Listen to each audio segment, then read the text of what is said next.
جاي لكم النهارده بابلكيشن تقدر تكسب منه وتكسب كل اللي حواليك. ابلكيشن بيضمن لك رحلات كويسه باسعار كويسه وكمان شغال زيرو عموله. تعال اقول لك ايه هو الابلكيشن ده. بسم الله والصلاه والسلام على رسول الله. ازيكم عاملين ايه؟ الشهر اللي فات كلمناكم عن ابلكيشن كابتن عزيز، وقلنا الابلكيشن ده بيحسب اسعار كويسه ومسافات كويسه وشغل كويس وزيرو عموله وشكرنا فيه قوي، بس كنا لسه بنقدم في الابلكيشن والابلكيشن بدا يشتغل من نص شهر 5. انا بصراحه لما عرفت الابلكيشن اشتغل بدات افتح يا عم، كل يوم افتح ما يجيليش اوردرات. في ايه يا عم؟ رحت وصلت مع الشركه، ايه يا جدعان في ايه ما بيجيش اوردرات؟ ايه؟ قال لك احنا عاملين دعايه وعاملين يعني خصومات للعملاء وحاجات زي كده. فقلت لهم ما فيش اي مشكله، فبدات افتح الابلكيشن. لسه جايالي رحله امبارح، تخيل انا من نص شهر 5 بدات افتح، يعني ما كانش بيرن خالص. امبارح رنتين الحمد لله، لقطت منهم رحله وكانت رحله كويسه عشان كانت جايه على الطريق اللي انا رايحه، كانت من التجمع لغايه مدينه نصر. فالرحله بتاعته سهله وبسيطه. بص كده زي ما انت شايف الرحله بتجيلك، بيكتب لك السعر وبيكتب لك المسافه ويكتب لك منين لفين. يعني ابلكيشن بسيط جدا. انت مسافه بس بتقبل الرحله بتدوس قبول الرحله، خلص الموضوع. الرحله بتيجي عندك بتروح تنفذها، بتمشي على الخرائط، بيجي لك كلمه الخرائط اللي هي فوق دي اللي على الشمال، بتدوس عليها بتروح للعميل وتنفذ الرحله. الرحله بسيطه جدا. لو انت اشتغلت على اي ابلكيشن في شركات النقل الذكي سواء اوبر، كريم، اندرايفر، ديدي، هتعرف تشتغل على الابلكيشن ده بكل سهوله. ابلكيشن بسيط جدا جدا. بتروح لغايه العميل بتدوس وصول، بعد كده العميل بيركب معاك، بتدوس بدء الرحله، بعد كده بتخلص الرحله، بتنهي الرحله. والابلكيشن فيه ميزه كويسه جدا ان هو بيحسب كل كيلو بتمشيه. يعني الرحله بص كانت جايه لي في الاول ب 181 قرش او 101 مثلا، ده على المسافه اللي الابلكيشن كان حاسبها، وهو حوالي 15 كيلو. ب 15 كيلو ب 100 جنيه او ب 101، ده سعر ممتاز جدا. ده اولا. العميل لفنا من طريق تاني ودخل جاب حاجه من كشك وبعد كده وصلته، فحسب كام؟ حسب حوالي 115 جنيه، والابلكيشن زيرو عموله.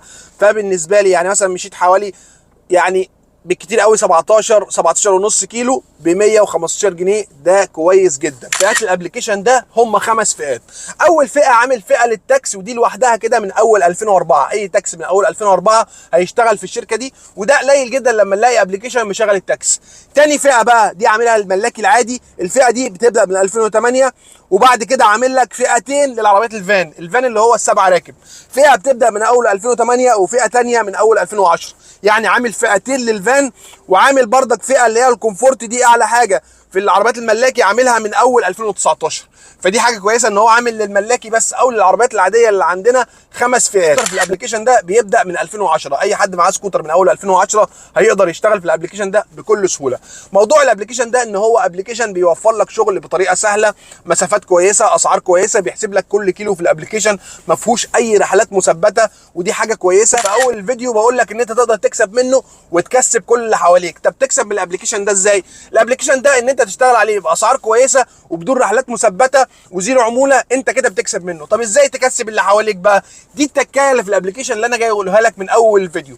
ان انت الابلكيشن ده لما بتنزله انت كعميل بتاخد 1000 جنيه خصومات. عندك 1000 جنيه في الابلكيشن ده خصومات، بيخصم لك في كل رحله ما يقرب من حاجه و20%، مش عارف بالظبط قد ايه الخصم، بس هو 23 25% حاجه زي كده ايا كان سعر الرحله.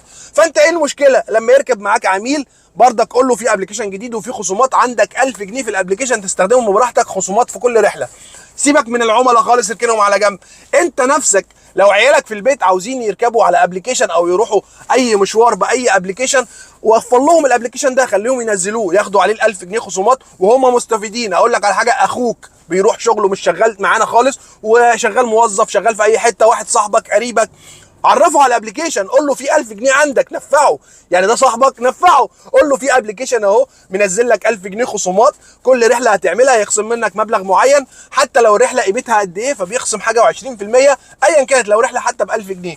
فدي حاجه كويسه. نفع قرايبك، نفع اصحابك، نفع عيالك في البيت، مراتك رايحه السوق، رايحه مشوار، رايحه اي حته، خليها تستخدم الابلكيشن. ايه المشكله؟ انت برضك نفع واستنفع. دي حاجه كويسه ان انت تنفع قرايبك كل اللي حواليك بالابلكيشن ده. ولو عميل راكب معاك برضك حد محترم تعرف تتكلم معاه، قول له على الابلكيشن. ابلكيشن مصري 100% شغال زيرو عموله، اسعاره كويسه، دنيته كويسه، انت هتستفاد منه وتفيد كل اللي حواليك. فانا حبيت اعرفك على الابلكيشن ده واقول لك تجربتي مع الابلكيشن ده. كانت رحله كويسه جدا وانا بصراحه طالع منها مرضي 100%. الابلكيشن ده فيه حاجه كويسه، اول ما قابلت الرحله ووصلت لغايه العميل ببص لقيته عامل لي كود كده 4 ارقام، اللي هو ده يعتبر بيامنك وبيامن العميل ركب معاك في الكابتن ركب معاك، قابلت الكابتن، مش عارف ايه، حاجات زي كده. فدي حاجه كويسه ان هو بيعمل لك امان. وفي حاجه ممتازه جدا انا لاحظتها، وهو الاوردر بيجي، لو لاحظت الاوردر ان هو بيجبر العميل ان هو يحط صوره، ودي حاجه كويسه. يعني ان درايفر ساعات بيقول للعميل حط صوره، بس مش كل العملاء بيحطوا، لكن ده لازم يفتح، عشان يفتح معاك الابلكيشن لازم العميل يحط صورته. فدي حاجه كويسه هتخلي العميل يطلب لنفسه، بس مش اي حد كده يقابل حد في الشارع يطلب له وخلاص. الابلكيشن بالنسبه للكابتن او بالنسبه للعميل في اللي هو الزر اللي هو COC، ده اللي هو بتاع الامان او الطوارئ او كده. وفي موضوع الواتساب ان انت تقدر تكلم خدمه العملاء على طول واتساب من داخل الابلكيشن، تتواصل بالدعم باسهل طريقه او اسهل من اي ابلكيشن تاني. واجهه الابلكيشن بسيطه جدا زي ما انت شايف كده، لو انا دوست كده هبقى في الخدمه، لو انا دوست تاني هقفل وابقى خارج الخدمه. الموضوع سهل وبسيط. لو دوست على الثلاث شرط اللي على اليمين فوق دول كده بيجيب لك المحفظه ويجيب لك الاعدادات ويجيب لك كل حاجه على الابلكيشن. امسك الابلكيشن ودور فيه وشوف كل اللي انت عاوزه منه. انا حبيت بس اعرفك الابلكيشن، اعرفك بيشتغل ازاي، اعرفك بتاخد الرحله ازاي، تعمل ايه، تحاسب العميل ازاي. الموضوع سهل وبسيط، خاصه لو انت شغال قبل كده في مجال النقل الذكي. لو انت نزلت الابلكيشن وقدمت فيه حاول تفتحه طول ما انت شغال، يعني مش لازم يكون هو اللي على الواجهه على طول، لا افتحه وسيبه لغايه ما يجيب رحلات، عشان خاطر لو العملاء طلبوا يلاقوا كباتن جنبهم. واسعار الابلكيشن ده كويسه جدا ومرضيه جدا بالنسبه لك. اما بقى لو انت ما نزلتش الابلكيشن اساسا فنزله وقدم فيه، عشان الابلكيشن ده باذن الله هيكون له شغل كويس اليومين الجايين، خاصه ان الابلكيشن بيعملوا له دعايه جامده جدا ان شاء الله اليومين الجايين دول، وهيكون في شغل كتير ان شاء الله. فيلا نشتغل على الابلكيشن ده، خصوصا ان هو مصري 100%. وفي تكايه مهمه جدا لازم تعملها من خلال الاعدادات بتاعت الابلكيشن ده، عشان الابلكيشن اول ما يجي لك رحله يظهر فوق التطبيقات، وهو العرض فوق التطبيقات، وده من داخل الاعدادات. او في تليفونات مكتوب فيها الظهور في الاعلى. الظهور في الاعلى او العرض فوق التطبيقات دي حاجه مهمه جدا، عشان خاطر اول ما تجي لك رحله الابلكيشن يظهر فوق اي تطبيق انت مشغله، زي ما احنا بنشوف في اوبر وكريم وان درايفر والشركات دي. لكن لو انت مش مفعل الظهور في الاعلى دي يبقى ممكن يجي لك طلب وانت ما تحسش بيه اساسا.